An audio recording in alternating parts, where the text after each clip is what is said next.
시간의 기억을 깜찍한 예비고1 친구 여러분들 반갑습니다. 자, 오늘 이 시간에 선생님이요, 우리 친구들이 그토록 기다렸던 예비고1 국어학습법, 그리고 이제 탐구 과목들 어떻게 공부하면 좋은지 그것들 들고 왔습니다. 자, 오늘이 바로 2018년도 선생님이 제일 좋아하는 숫자 18! 2018년도 1월 1일이네요.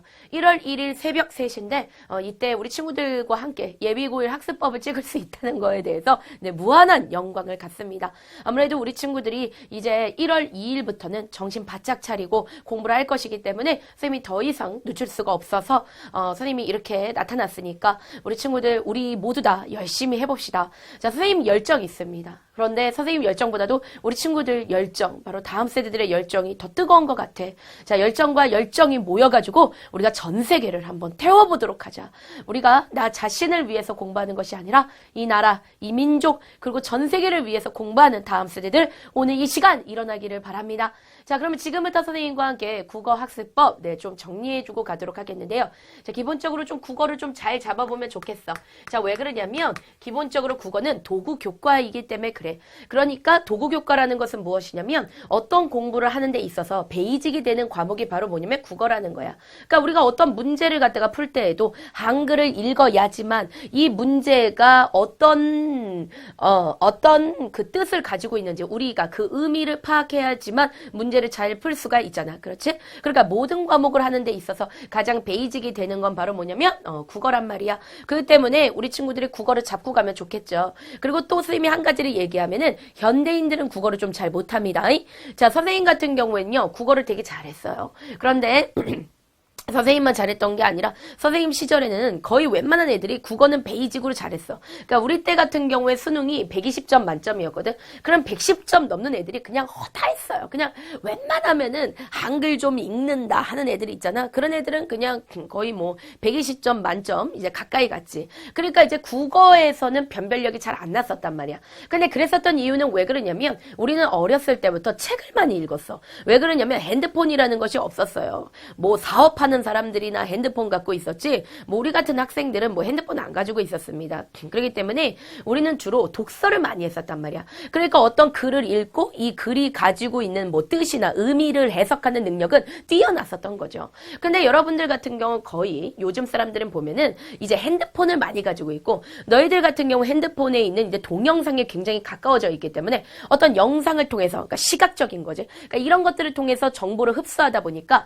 문제를 갖다가 읽고 해석하는 능력이 많이 떨어져. 자, 그러다 보니까 이제 옛날에는 이제 수학 이런 거 어려워하는 학생들이 되게 많았는데 지금 같은 경우에선 수능에서 오히려 뭐에서 많이 미끄러지냐면 국어에서 많이 미끄러지고 있습니다. 그렇기 때문에 우리 친구들이 이 겨울방학 때 국어를 조금 해두고 간다면 너희들이 이제 고3 때까지 내신이라든가 또는 수능이라든가 이런 부분에서 너희들이 선점하고 앞장설 수가 있어. 그렇기 때문에 선생님이 국어 다시 한번 강조하고 싶고 그 다음에 이제 두 번째는 영어가 절대평가가 됐단 말이야. 그러니까 영어가 절대평가가 되면 아무래도 영어에서는 변별력이 잘 나지를 않아요. 그러면 다른 과목에서 변별력이 날 수밖에 없단 말이야. 그럼 다른 과목이라고 얘기한다면 뭐 언어 영역, 그 다음에 수리, 그치? 그리고 또 이제 각종 탐구들이 있을 거란 말이야. 그러면 다른 영역들의 난이도를 높일 수밖에 없어요. 국가에서는. 그런데 다른 영역들의 난이도 중에서 특히 이제 수학 같은 경우에 함부로 건드릴 수가 없어. 수학의 난이도는 아무리 높아져도 한계가 있습니다. 지금도 이제 수학이 조금 어렵긴 하지만 거기에서 더 높아지기는 어느 정도는 한계가 있다는 거야. 왜 그러냐면 수학을 함부로 잘못 건드려버리면 이건 사교육하고 막 직결돼 버려. 그러니까 수학을 잘 건들지는 않을 거란 말이지. 그러면 누구를 건드릴 거냐면은 국어라든가 탐구 과목들을 좀 건드릴 가능성이 많죠. 그런데 지금 국가에서 건드리기 시작했던 건 뭐냐면 이제 국어를 엄청나게 이제 건드리기 시작했단 말이야. 그러니까 국어 난이도가 높아지니까 애들이 의외로 이제 난 국어에 대한 좀 자신감이 있어 했던 애들도 이제 국어에서 미끄러졌던 거지. 그렇기 때문에 우리 친구들한테 예비고1 굉장히 중요하겠다. 왜 그러면 예비고1 때는 충분히 우리가 국어를 이제 시간이 충분히 여러분들에게 있기 때문에 우리가 국어를 잘 준비해 볼 수가 있어요. 자, 그러면 예비고1 때는 어떻게 국어를 준비하면 좋겠냐. 그래서 선생님이 요거를 조금 정리하고 가도록 하겠는데 자, 일단 세 가지를 선생님과 함께 잡아보도록 하겠습니다. 자, 첫 번째 잡아야 되는 건 뭐냐면 국어를 잘하기 위해서는 우리는 뭐를 봐야 된다? 뼈대를 봐야 된다. 그래서 논리적인 어떤 뼈대를 잡는 그런 시간을 갖도록 하겠습니다. 자, 이 부분에 대해서 선생님이 잠깐 얘기해주고 가면, 자, 국어를 잘하기 위해서는 두 가지 조건이 필요해. 첫 번째는 바로 뭐냐면 국어를 갖다가 여러분들이 공부하는 데 있어서 국어는 절대적으로 자 주관을 어떻게 해야 되냐면 배제해야 되고 그 다음에 어떻게 공부를 해야 되냐면 객관적으로 공부를 해야 돼. 근데 국어 공부가 어렵다라고 하는 애들을 있잖아 가만히 보잖아. 그러면 어떤 식이냐면 어떤 문제가 있습니다. 그러면 이제 1번부터 뭐 2번, 3번, 4번, 5번 해가지고 자 보기가 쫘르르르 나오잖아. 그런데 답은 몇 번이었냐면 4번이 답이었단 말이야. 근데 이 친구는 답을 뭐로 골라내느냐? 5번으로 딱 골라버려. 그리고선 뭐라고 얘기하냐면 선생님 왜 5번이 답이 안 돼요? 내가 볼 때는 5번이 답인데 왜 5번이 답이 안 됩니까? 이렇게 얘기합니다. 근데 여러분들 국어에서 중요한 건 뭐냐면 어쨌든 문제를 낸 사람이 있어. 그러면 그 출제자가 의도하는 게 있을 거란 말이야. 자 여러분들 국어에서 중요한 거는 뭐냐면 자 어떤 글이 있습니다. 그러면 이 글에는 이 글을 쓴 사람이 있어요. 그 사람을 갖다 우리가 뭐라면 화자라고 얘기하는 거야. 그치? 그러면 글쓴이가 이 글을 쓴다는 건 굉장히 귀찮은 일이잖아. 그런데 이 글을 뭐 문학작품으로 이것을 만들었던 아니면 비문학으로 만들었던 내가 논설문으로 만들었던 아니면 시를 썼던 소설을 썼던 간에 이 사람이 썼을 거 아니야. 그러면 이것을 쓴 이유가 있을 거 아니야. 그러면 글 쓴 사람이 이 글을 쓴 이유 어떤 주제, 의미 이런 것들을 갖다가 제대로 파악해서 문제를 풀어야 된다는 거야. 무슨 말이냐면 내 입장에서 이 문제를 파악하면 안 된다니까. 이 사람의 입장에서 내가 파악을 해야 된다니까. 그러니까 내 입장이 바로 뭐야? 주관이라니까. 그러니까 주관을 가지고 문제를 풀면 여러분들 국어 문제는 안 풀립니다.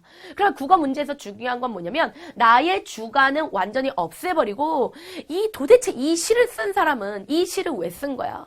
가령 이육사가 청포도라는 시를 썼단 말이야. 근데 그때가 일제강점기란 말이야. 그럼 이육사 입장에서 봐야 돼요. 그거를. 내 입장에서 보는 게 아니고 아 포도가 맛있다는 거야? 이 사람 지금 포도를 먹고 싶다는 거야? 아니잖아. 이 사람이 청포도라는 그 포도가 익어가는 것에 대해서 쓴 이유는 그것은 어떤 이것을 통해서 독립의 의지를 나타내는 거잖아. 그러니까 그 사람 입장으로 돌아가서 보는 것이 굉장히 중요하단 말입니다. 그러니까 여러분들이요 주관을 배제하고 이 객관을 유지할 필요가 있는 것이죠. 그렇기 때문에 국어 공부를 할 때는 이런 식으로 좀 공부할 필요가 있어요. 이게 만약에 답이야. 4번이 답이야. 그러면 너희는 만약에 5번을 만약에 선택했다라고 해보자. 그러면 틀린 거야. 그러면은 이 부분에 대해서 반드시 지문 하나하나가 얘가 답이라고 했어. 그럼 얘가 왜 답이 되는지 이거를 파악을 해야 되고 국어 모든 공부 그러니까 모든 과목의 공부를 이런 식으로 하면 굉장히 좋겠지만 모든 과목의 공부를 이런 식으로 하면 시간 투자가 너무 많이 돼. 그러니까 국어만큼은 꼭 이렇게 하세요. 국어는 이런 방법을 했을 때 정말 실력이 월등히 늘 수밖에 없습니다. 그러니까 어떤 식으로 공부를 하냐면 이렇게 있을 때 너희들이 만약에 4번을 선택했다라고 해보자. 그러면 이 4번이 답이야. 그러면 이 4번이 왜 답일 수밖에 없는지 그거를 파악을 하고 그러면 나머지 1번, 2번, 3번, 5번은 왜 답이 될 수밖에 없는지 그리고 나는 5번을 선택했는데 도대체 나는 왜 5번을 선택한 거지? 나는 왜 5번을 선택할 수밖에 없었는지 내가 왜 5번을 선택할 수밖에 없었는지 내가 왜 헷갈릴 수밖에 없었는지 이런 것들을 파악해서 옆에다 다 쓰세요. 국어는 그렇게 했을 때 실력이 늘어요. 여러분들. 다른 과목도 이렇게 하면 진짜 다른 과목도 월등하게 실력이 늦는데 다른 과목은 이렇게까지 하지 않아도 돼. 근데 이렇게 하면 좋아. 그런데 시간이 너무 많이 투자되기 때문에 그렇기 때문에 국어만큼은 이렇게 했을 때 정말 실력이 많이 늘어나. 그러다 보면은 어느 순간 우리 친구들이 공부를 할 때 객관적으로 보게 된다. 그러니까 이 시인이 이 소설가가 왜 이런 글을 쓸 수밖에 없는지 내가 그것을 알게 되는 거죠. 그렇기 때문에 선생님이 이런 공부 방법 하나 얘기해주고 가도록 하고 아까도 선생님이 그런 얘기를 했습니다. 국어를 못하는 친구들의 그 이유 중에 또 하나의 이유가 바로 왜 그러냐면 글을 빨리 읽습니다. 여러분들이 글을 그러니까 국어를 갖다 공부할 때 약간 어떤 식으로 공부하는 경향이 있냐면 선생님이 여러분들을 데려다가 이제 공부를 실제적으로 시켜봐. 그럼 이거 문제 좀 풀어봐라. 그러면 어떤 식으로 푸냐면 진짜 문제 푸는 데에만 되게 집중하더라고. 가령 어떤 문제집에 문제가 쩌르르르 이런 식으로 있다라고 해보자. 1번, 2번, 3번, 4번 이런 식으로 있어. 그럼 너희들은 쭉쭉쭉쭉 1번에 정답 5번, 2번에 정답 3번, 쭉쭉쭉쭉 3번에 정답 4번 이런 식으로 문제를 풀어. 그래가지고 뭐 하루에 나는 3페이지 풀었네. 뿌듯해. 막 이러고 말아버리는데 여러분들 실제 이런 식으로 풀어버리면 국어는 실력이 전혀 늘지 않아요. 그러니까 여러분들 국어에서 속도를 중요시할 필요 없어요. 왜냐면 우리가 국어라는 거는 많이 푸는 게 중요한 게 아니야. 그러면 제일 중요한 것은 무엇일까? 이 국어가 가지고 있는 국어에는 논리적인 흐름이라는 것이 있어. 얘들아, 어떤 글이 있어요. 그러면 이 글을, 자, 화자가 이 글을 쓴 이유가 있을 거야. 그쵸? 그러니까 그 이유를 파악하고 그 화자가 왜 이 글을 쓸 수밖에 없었는지 어떤 중심 문장을 파악하고 어떤 이 화자가 계속해서 주장하고 있는 그 주장을 파악하고 그것이 바로 뭐야? 어떤 논리적인 흐름, 논리적인 뼈대라는 거지. 그러니까 글을 보면은 그런 것들이 파악되는 것이 굉장히 중요하다는 거야. 그 능력이 어느 정도 서야지만 문제도 빨리빨리 풀 수가 있는 거야. 근데 너희들은 이제 예비 고1이야. 너희들 고3이 아니란 말이야. 막 마음이 급해가지고 막 풀어야 되는 시기가 아니라 너희들은 예비 고1이기 때문에 어떤 국어적인 능력을 충분히 키울 수 있는 아주 적절하고 좋은 시기야. 너희들은 아주 좋은 기회를 갖고 있어. 그렇기 때문에 선생님이 얘기를 하지만 시간을 촉박하게 풀지 말고 문제를 조금만 풀어도 되니까 너희들이 어떤 논리적인 흐름을 잘 파악하고 가라.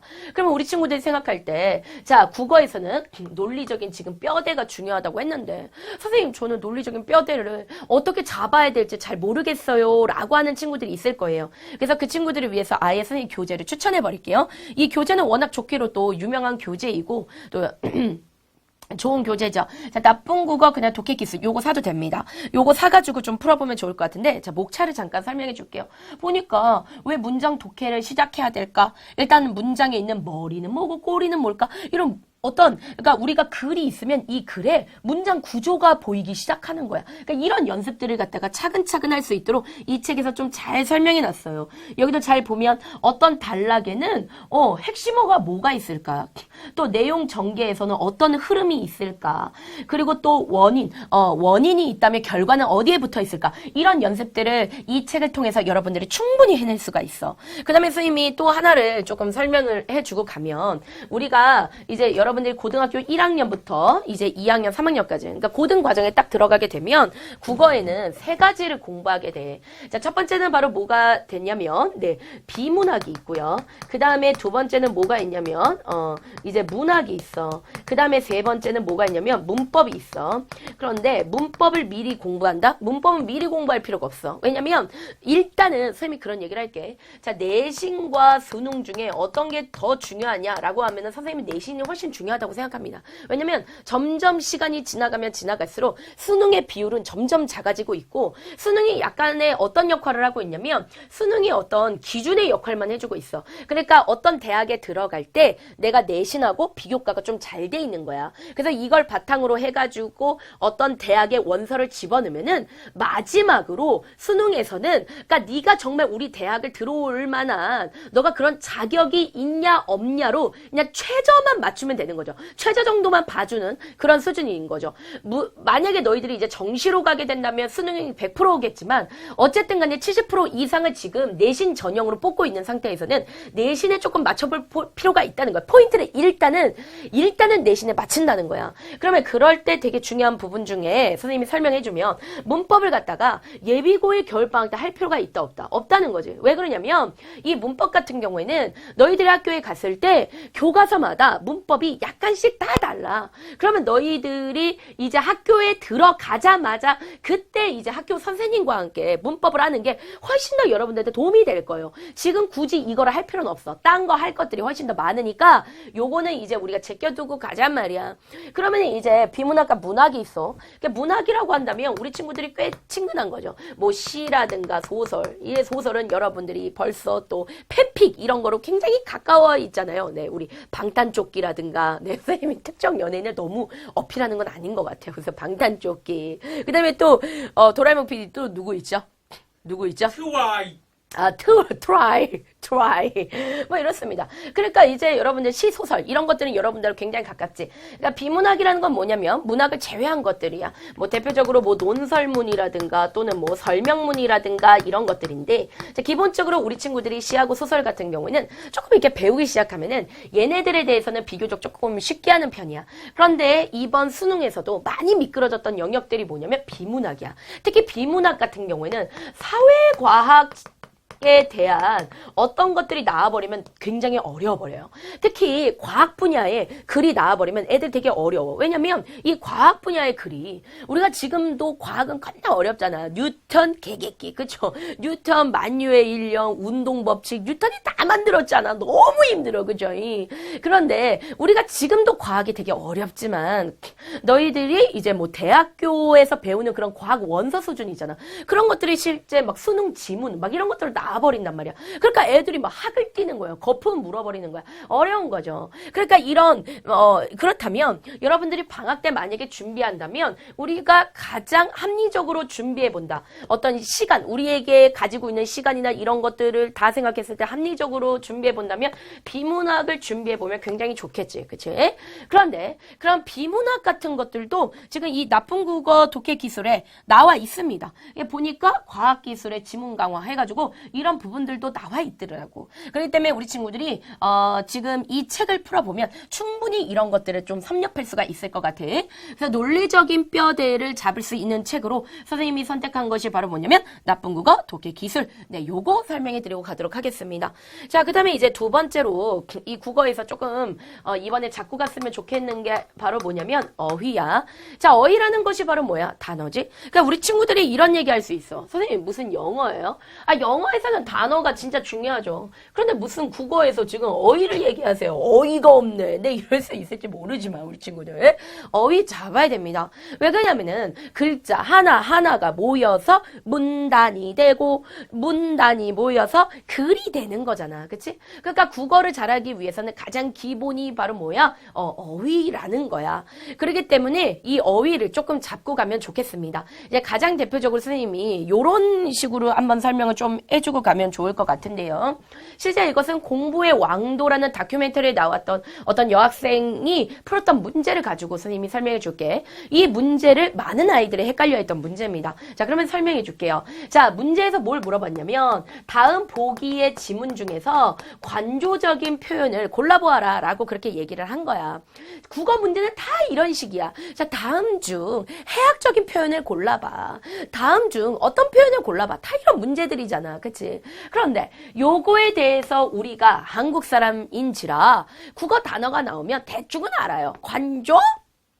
대충은 알아요. 그쵸? 그렇지만 이거를 정확하게 파악하는 것이 굉장히 중요하다는 거야.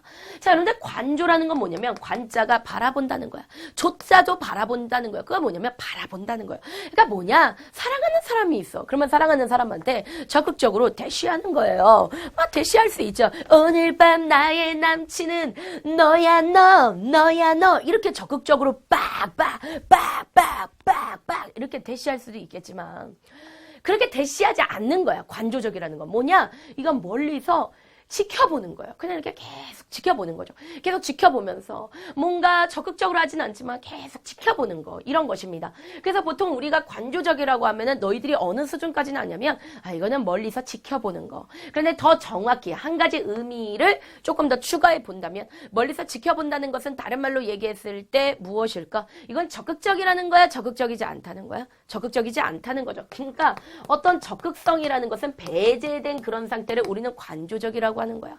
그러면 이걸 바탕으로 해서 문제를 풀어볼게. 자, 이 두 개의 지문 중에서 어떤 것이 관조적인 표현일까? 너희들 골라보자. 자, 침묵을 통해 이별의 슬픔을 절제함.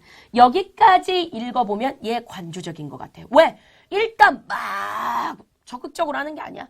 침묵하고 이별의 슬픔을 절제해요. 그러니까 이것만 봐도 이거는 어떤 느낌이냐면 이거 되게 관조적인 느낌이야. 그치? 관조적이지. 그 다음에 2번도 보자. 집착과 소유욕에 사로잡히지 않아. 집착하지 않아. 소유하려고 하지 않아. 멀리서 물끄러미 그냥 쳐다보는 거야. 집착과 소유욕에 사로잡히지 않아. 어때? 이것도 관조적이야. 그럼 답이 뭐야? 다음 중 관조적이지 않는 표현은 정답 몇 번? 1번이야. 왜? 여기까지 읽어보면 분명 관조적이야. 그러나 진실한 사랑의 가치를 구현하려는 의지를 보인다. 마지막에 갑자기 돌변해서 난 너를 절대 너한테 갈 수 없어라고 하지만 널 사랑할 거야. 막 이런 모습 보여준 거죠. 그쵸? 그러니까 이런 의지를 보여준 거죠. 그치? 그러면 이건 관조적이지 않구나. 그러면은 관조적인 표현은 뭐야? 2번이 관조적인 표현이고 얘는 관조적인 표현이 아닌 거예요. 막판에 뒤집어 버린 거죠. 그러니까 이거 뭐냐면 의지를 보인다는 거, 적극성을 막 보여버렸다는 거죠. 그쵸?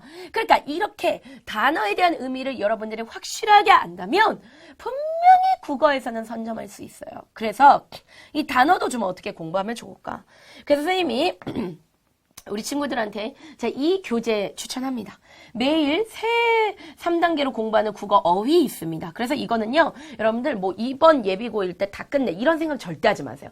이건 그냥 고3 때까지 가져가시면 돼요. 왜냐면 여러분들의 학기 중에도 단어 공부를 계속 하게 될 거예요. 그 학교에서 이제 선생님과 공부하고 이럴 때 단어 공부를 계속 하게 될 거예요. 그렇기 때문에 막 단어 공부를 막 집중적으로 하라는 게 아니라 그냥 방학 때 하루에 한 10분 정도만 공부하면 돼요. 못한 부분은 여러분들 고3 때까지 쭉 가도 돼요. 충분히 단어는 학기 중에 하는 공부로도 많이 충족이 되기 때문에 그냥 방학 때는 하루에 10분 정도만 이렇게 준비하면서 맛을 보면 좋을 것 같아. 그래서 그냥 이 교재로 하면 조금 쉽겠죠. 우리 친구들이 그냥 편하게 할 수 있기 때문에 선생님 교재를 추천했습니다.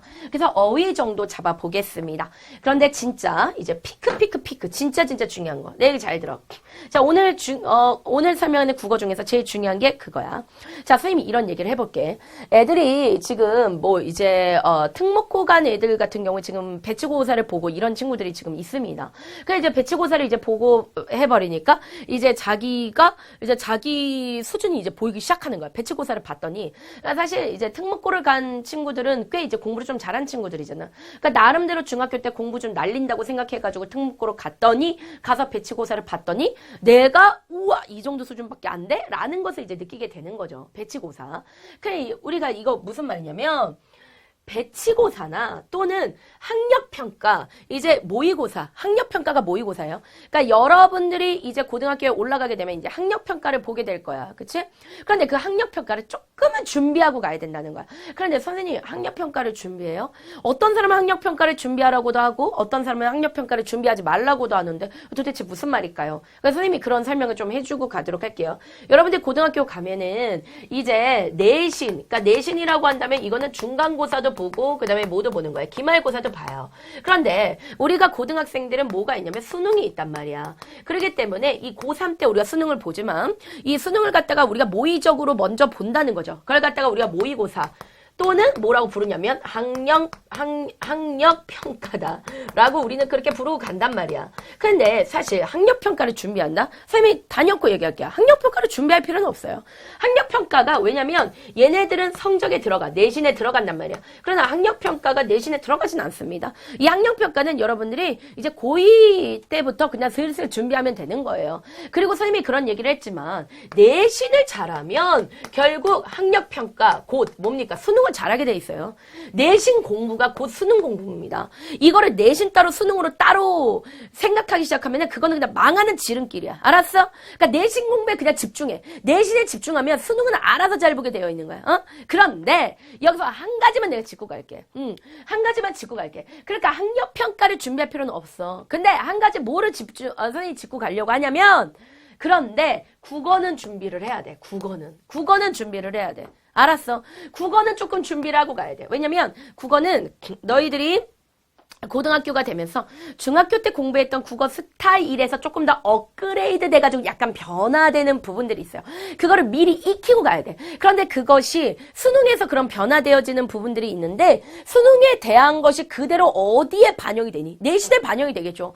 내신은 어쨌든 간에 수능 문제 스타일을 갖다가 이렇게 닮아갈 수밖에 없단 말이야. 그러니까 내신에 반영이 된다는 거야. 그렇기 때문에 너희들이 이것을 갖다가 국어만큼은 학력평가를 미리 준비하고 가면은 진짜 엄청나게 도움 된다니까. 이게 진짜 절대적으로 절대 우위에 있어요. 그러니까 여러분들 이거 준비하고 가세요. 이거 준비하고 가면은 우리 친구들한테 국어는 굉장히 쉽게 될 것입니다. 그래서 선생님이 지금 이 부분을 좀 설명을 해주고 가도록 하겠습니다. 세 번째는 여기다 쓸게요. 요 아래 잘 안 보인대요. 그래서 선생님이 쓸 것인데, 그러니까 이제 뭐냐? 자, 학력평가를 준비하고 가자. 이거는 반드시 준비를 해야 돼. 알았어? 반드시야. 이건 필수야.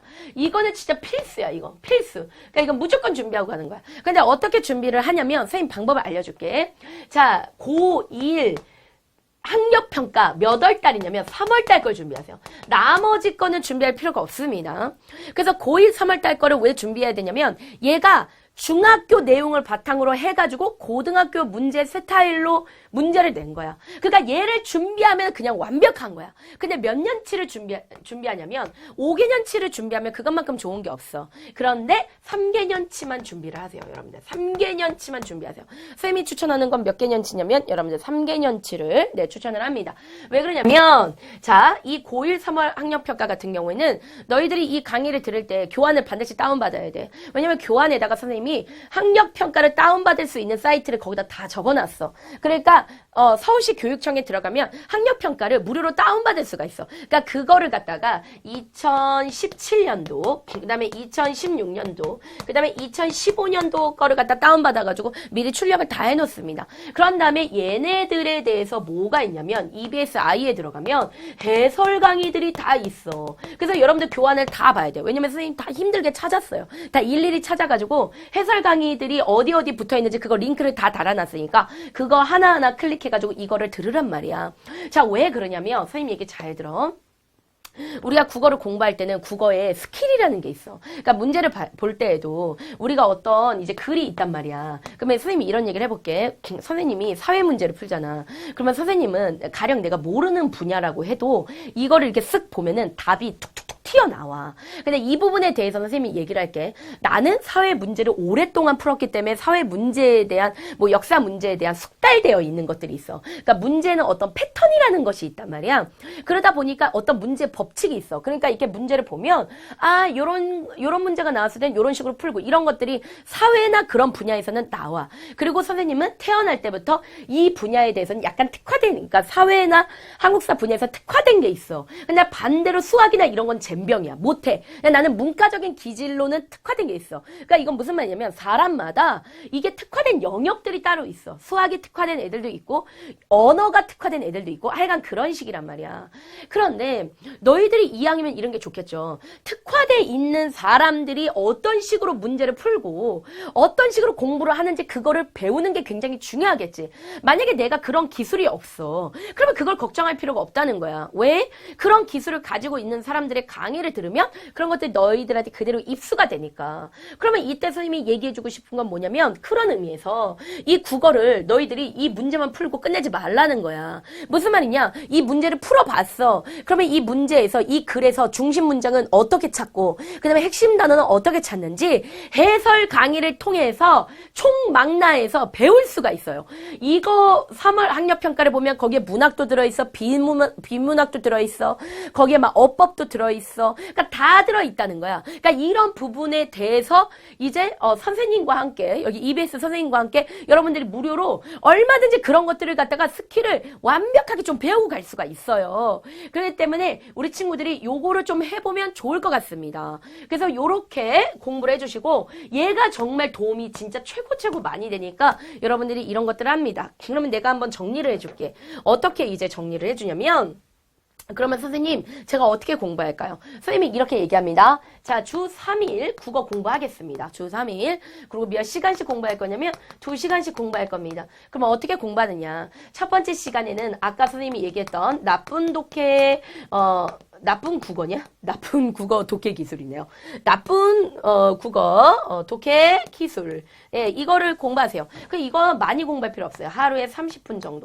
30분 정도고 그다음에 나쁜 국어 독해 기술 같은 경우에는 우리 친구들한테 어떤 언어 영역에 어떤 베이직을 만들어 주는 거야. 제일 중요한 건 얘예요, 얘. 얘가 실전에 어떤 능력과 감각을 익혀주는 거기 때문에 얘는 한 30분 정도를 공부하면서 어떤 언어적인 베이직을 만들어. 무슨 얘기야? 예비고일 결방할 때 이거 한 권 안 끝내도 된다는 거야. 그러니까 너네가 할 수 있는 만큼 막 시간에 촉박해 하지 말고 차근차근 꼼꼼하게 공부하는 게 훨씬 더 중요해. 예비고일 때는. 그래야 실력이 는다. 이거 막 책 한 권 끝내고 이런 거 중요하지 않아. 그럼 너희들 고3 돼서 국어 젬병 돼. 그러니까 절대 그렇게 하지 말고 이거 못하면 예비고일 겨울방학 때 그대로 가져가서 조금 30분씩 또 해도 돼. 그러면 여러분들 국어 실력이 진짜 팍팍팍 늘어요. 그래서 요거 한 30분 정도만 해주는 거예요. 그런 다음에 어휘, 문제집 선생님이 사라 그랬어. 그래서 얘 몇 분? 10분? 얘 10분만 하면 돼. 얘 10분만 해요. 그러면 나머지 70분은 뭐 하냐면 문제를 풀고 그 다음에 해설 강의 들으면서 고1, 3월 학력평가 요거를 한다. 그런데 고1, 3월 학력평가를 공부할 때 선생님이 어떻게 공부해라? 어떤 자 문제가 있고 자 지문이 있다면 1, 2, 3, 4, 5번에 이런 보기가 있다면 보기를 풀 때 선생님이 어떻게 풀어라? 얘가 만약에 답이다. 그러면은 얘가 왜 답이 될 수밖에 없는지. 근데 나는 5번을 찍었다. 나는 왜 도대체 어떤 부분에서 내가 헷갈려 했는지. 얘는 왜 답이 안 되는지. 얘는 왜 답이 안 되는지. 얘를 옆에다 하나하나 적는 연습을 하세요. 이거 적는 연습하세요. 요거 해야 여러분들 국어 실력은 늘어납니다. 그러니까 요거 적는 연습 하시고요. 그 다음에 국어 공부가 어떻게 하면 국어 공부를 잘할 수 있는지 한 10분 정도 되는 영상이 있어요. 실제 학생이 한 거. 그거 선생님이 링크를 달아놨으니까 그거 반드시 보시면 국어 공부할 때 우리 친구들한테 굉장히 도움 될 겁니다. 그래서 이렇게 공부하면 쉬는 시간 10분 포함해서 이제 2시간 이렇게 국어 공부하면 국어는 완벽합니다. 근데 여기서 선생님이 한 가지 조금 얘기하면 우리 친구들 되게 궁금해하는 것 중에 하나가 독서야. 독서가 중요해. 그런데 이 독서, 책은 어떻게 읽어야 돼요? 라고 얘기하는데 국어 독서는 사실 국어에서 중요하다기보다는 비교과 영역에서 되게 중요해요. 그래서 선생님 6탄 비교과 영역 할 때 국어 독서 부분만 따로 떼가지고 설명을 조금 해줄 테니까 거기서 독서 내가 방학 동안에 전략적으로 이렇게 해봐야지. 네, 이렇게 생각하고 가시면 되겠습니다. 자, 그 다음에 이번에 선생님이 탐구 과목들 설명해 드리고 가도록 하겠습니다. 자, 탐구입니다. 자, 그래서 탐구 고1 때 배우는 거 뭐뭐 있니? 한국사, 그 다음에 통합 과학, 그 다음에 통합 사회, 네. 이런 과목들을 갖다가 이제 우리 친구들이 배우게 되는 것이죠. 자, 그러면 일단 선생님이 이 통합 시리즈들에 대해서 이제 잠깐 좀 설명을 해주고 가도록 하겠는데 이런 거야. 일단 이번 겨울방학 때 여러분들이 중요시해야 되는 건 뭐냐면 제일 중요시해야 되는 과목은 수학이야. 안 잡혀. 수학은 학기 중엔 절대 안 잡혀. 그러니까 중등 때는 잡혔어도 고등 때는 무조건 안 잡혀. 그러니까 수학이야. 그 다음에는 뭐냐면 영어야. 얘네 둘은 학기 중에 못 잡아. 얘들은 베이직으로 니네가 하고 가야 되는 영역들이 있어. 겨울방학 때. 얘네들은 무조건 해야 돼. 그 다음에 여기에 플러스 선생님 뭐라 그랬어? 국어를 주 3회? 주 3회야. 그렇게 힘든 거 아니잖아. 그치? 근데 여기에 탐구 과목을 모조리 다 할 순 없어. 모조리 다 할 순 없어. 선생님은 얘기할게. 선택과 집중이야. 택일해. 택일 해가지고 얘 하나를 갖다가 그냥 화끈하게 끝내버려. 그러면 얘를 끝내줬을 때 어떤 효과가 있냐면 이런 효과가 있어. 그러니까 너희들이 만약에 가는 거야. 너희들이 이제 집을 이사를 했다? 그럼 이제 이사를 해가지고 집이 어떠냐면 더러워. 막 치워야 돼. 그런데 그때 내가 막 작은 방도 치우고 안방도 치우고 화장실을 치워야 돼. 개판이야. 근데 내가 화장실을 열었더니 화장실 진짜 겁나 깨끗한 거야. 존나 깨끗한 거야. 그러면 어때? 갑자기 기분 확 좋지. 그런 거예요. 탐구 과목들이 여러분들이 학기 중에 갔을 때 하려고 하면은 지쳐하는 부분들이 있어. 얘네가 왜냐면 여러 개가 있으니까. 근데 그 중에 하나를 선택해서 미리 끝내놔 버리면 얼마나 그게 수월한지 몰라. 그러니까 너네들이 하루에 7시간 공부하면 사실 탐구 과목 공부할 시간은 없습니다. 선생님이 생각할 때는. 그러나 방학 개척 독서실 시간표에 맞춰가지고 방학 개척 독서실 그 영상과 함께 매일매일 같이 공부하면 탐구 과목 하나 깔끔하게 너희들이 토요일, 일요일 확실하게 놀면서 끝낼 수가 있어요. 그렇기 때문에 우리 친구들이 탐구 과목 택 1해서 하나를 끝내보는 것 굉장히 중요하겠다. 선생님이 그렇게 얘기하고 갑니다. 자, 이럴 때 선생님이 그러면 선생님 이 탐구 과목도 있는데 얘네들 중에서 도대체 누구를 선택해야 돼요? 하면은 선생님은 1순위로 한국사를 뽑아. 근데 왜 1순위로 한국사를 뽑냐면 첫째 얘기할게요. 한국사는 내용이 많아요. 그냥 왜 그럴 수밖에 없냐면 얘네들은 새로운 교육과정이야. 2015 개정 교육과정인데 자, 한국사는 몇 년 교육과정이냐면 2008년 개정교육과정이야. 자, 이게 무슨 말인가 하면은 너희들도 알겠지만 2009 개정교육과정이야. 그러니까 이 부분에 대해서 얘기해주면 너희들이 이제 학기 중에 딱 가게 돼. 그러면 너희들이 갔을 때 그전 세대하고는 다르게 너희들이 새로운 개정교육과정으로 배운다는 건 알고 있지. 그치? 그래서 너희들은 새로운 개정교육과정 배운단 말이야. 2015 개정교육과정이야. 그러니까 너네가 배우는 모든 과목들은 다 2015 개정교육과정이야. 그런데 한국사만 안 바뀌었어. 너희도 알겠지만 우리가 작년에 뭐 박근혜 대통령과 그 다음에 순살치킨하고 막 난리가 나가지고 국정교과서 만들고 막 이렇게 했잖아요. 그쵸? 그래가지고 현 정부에서 국정교과서 겁나 개쓰레기네 해가지고 국정교과서 쓸데없잖아. 그래서 그거 없애버렸잖아. 없애버리면서 그러니까 이제 한국사 교과서만 개발이 안 돼 있는 상태이기 때문에 한국사 교과서가 붕 떠버렸잖아. 그렇게 되면서 한국사 교과서만 그러면 예전에 쓰던 거 그냥 써 하면서 2009년 개정 교육과정을 써버리는 거잖아. 그치? 근데 이 2009년 개정 교육과정과 2015년 개정 교육과정의 가장 다른 점 중에 하나는 뭐냐면 2009년에서 2015로 가면서 전체 내용의 15%를 감량했습니다. 다이어트 시켰어요. 근데 그에 비해서 2009년 개정 교육과정은 여전히 내용이 많다는 거야.